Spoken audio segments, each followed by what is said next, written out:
अस्सलाम वालेकुम, आप देख रहे हैं बायोस्फीयर विद अदील। आज की वीडियो है इंसानी यूरिनरी सिस्टम के मुताल्लिक।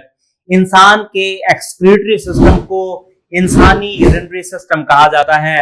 ये गुर्दों यानी किडनीज के एक जोड़े, यूरेटर्स के एक जोड़े, एक यूरिनरी ब्लैडर और एक यूरिथ्रा पर मुश्तमिल होता है। गुर्दे खून को फिल्टर करके पेशाब बनाते हैं और पेशाब यूरेटर के जरिए यूरिनरी ब्लैडर में आर्जी तौर पर स्टोर किया जाता है।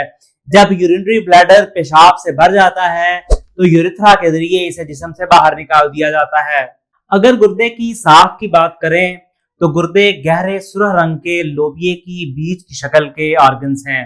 हर गुर्दा 10 सेंटीमीटर लंबा, 5 सेंटीमीटर चौड़ा और 4 सेंटीमीटर मोटा होता है और इसका वजन करीबन 120 ग्राम होता है। गुर्दे पेट में यानी एब्डोमेन की पिछली दीवार के साथ डायाफ्राम से थोड़ा सा नीचे मौजूद होते हैं।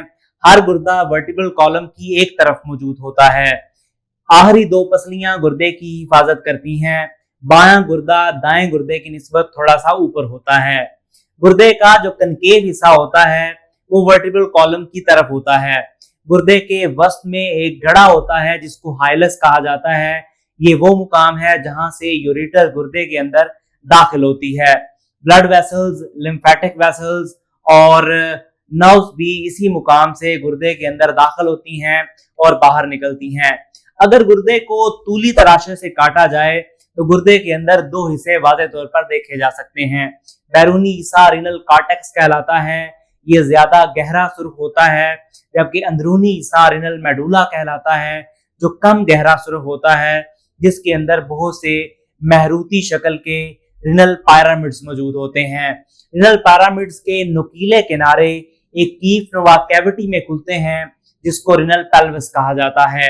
रिनल पेल्विस यूरेटर का चौड़ा हिस्सा गुर्दे के अंदर मौजूद होता है। ये एक्चुअली यूरेटर की बुनियाद है। रिनल पिरामिड्स के अंदर नेफ्रॉन मौजूद होते हैं।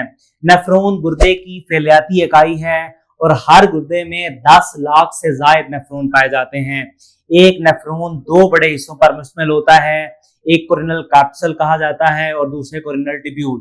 रिनल कार्पसल नालीनुमा नहीं होता, इसके दो हिस्से होते हैं, एक ग्लोमेरुलस और दूसरा Bowman capsule. Glomerulus blood capillaries का एक गुच्छा होता है, जबकि बोमेन कैप्सूल एक प्याले नुमा साख्त होती है जो ग्लोमेरुलस को घेरे हुए होती है।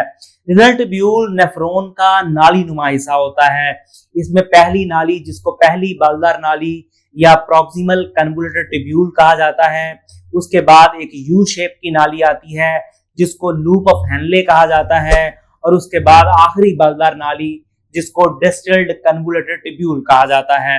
डिस्टल कन्वोल्यूटेड ट्यूब्यूल के बाद कलेक्टिंग डक्ट है और कलेक्टिंग डक्ट मिलकर पेपिलरी डक्ट बनाती हैं और पेपिलरी डक्ट रिनल पेल्विस में खुलती है। पेशाब तैयार होने के बाद रिनल पेल्विस में आता है और वहां से ये यूरेटर के रास्ते यूरिनरी ब्लैडर और यूरिथ्रा से बाहर खारिज कर दिया जाता है। ग्लोमेरुलस के अंदर दो तरह की कैपिलरीज होती हैं। एक एफरेंट कैपिलरीज जो खून को जिस्म से किडनीज के अंदर लेकर आती हैं और दूसरी एफरेंट ब्लड कैपिलरीज जो खून को किडनी से वापस जिस्म में लेके जाती हैं। आपके दिल की एक धड़कन से आपके जिस्म का 20% खून आपके किडनीज में भेजा जाता है। गुर्दे का अहम काम पेशाब बनाना है। ये काम 3 मराहल में मुकम्मल किया जाता है। पहला मरहला प्रेशर फिल्ट्रेशन का होता है। जब रिनल आर्टरी के जरिए खून गुर्दे में दाखिल होता है तो ये बहुत सारी आर्ट्यूल्स में और फिर ग्लोमेरुलस में आ जाता है। ग्लोमेरुलस चूंकि कैपिलरीज का एक जाल है, यहाँ ब्लड प्रेशर ज्यादा होता है और ज्यादा प्रेशर की वजह से खून का ज्यादातर पानी, नमकियात, ग्लूकोज और यूरिया दबाव के तहत ग्लोमेरुलस की कैपिलरी से बाहर आ जाते हैं और ये सारा मवाद बोमेन कैप्सूल में चला जाता है। अब इसे ग्लोमेरुलस फिल्ट्रेट कहा जाता है। ग्लोमेरुलस की कैपिलरी से ब्लड सेल्स और प्रोटीन्स फिल्टर नहीं होती क्योंकि उनका साइज बड़ा होता है। गुर्दे के फेल का दूसरा मरहला सिलेक्टिव रीअब्जॉर्प्शन है। इस मरहले में ग्लोमेरुलस के फिल्ट्रेट से तकरीबन 99% मवाद को रिनल ट्यूब्यूल्स के गिर्द मौजूद ब्लड कैपिलरीज के जरिए खून में वापस जज़ब कर लिया जाता है। ये काम ऑस्मोसिस, डिफ्यूजन और एक्टिव ट्रांसपोर्ट कुछ पानी और ज्यादातर ग्लूकोज को नेफ्रॉन के पहले बलदार हिस्से से ही वापस जज़ब कर लिया जाता है। यहाँ नमकियात को एक्टिव ट्रांसपोर्ट के जरिए वापस जज़ब किया जाता है और फिर पानी ऑस्मोसिस के जरिए वापस जज़ब हो जाता है।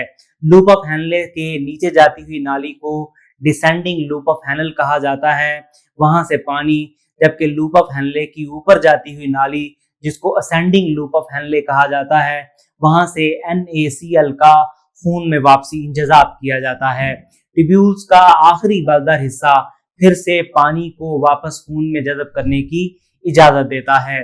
तीसरा मरहला, जिसको ट्यूबुलर सिक्रीशन कहते हैं, बहुत से आयंस, क्रिएटिनिन और यूरिया वगैरह को सिक्रीशन बनाकर खून से रिनल ट्यूब्यूल में डाला जाता है ताकि खून की पीएच 7.35 टू 7.45 तक मेंटेन रखी जा सके।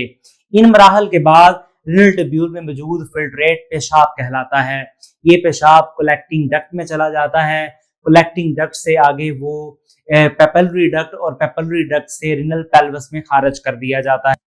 रिनल पेल्वस यूरेटर का चौड़ा हिस्सा होता है जो पेशाब को लेकर यूरिनरी ब्लैडर में चली जाती है और वहां कुछ देर स्टोर होने के बाद पेशाब जिस्म से यूरेथ्रा के जरिए बाहर खारिज कर दिया जाता है। तीसरे मरहले में बनने वाला पेशाब उस हुजम के सिर्फ 1% होता है जो शुरू में ग्लोमेरुलस से फिल्टर होकर ग्लोमेरुलस फिल्ट्रेट बनता है और एक इंसान करीबन हर रोज 1.4 लीटर पेशाब खारिज करता है। और अगर आप पानी कम इस्तेमाल करते हैं, यानी कि आपके खून में पानी की मिकदार कम है, तो आपके पेशाब से बहुत सा पानी वापस आपके खून में जज़ब कर लिया जाता है, तो आपका यूरिन येलो कलर का और कंसंट्रेटेड होगा। उम्मीद है आज की वीडियो आपको पसंद आई होगी। फिर मुलाकात होगी एक नई वीडियो के साथ, एक नए टॉपिक के साथ। तब तक के लिए इजाजत दीजिए। खुदा हाफ़िज़।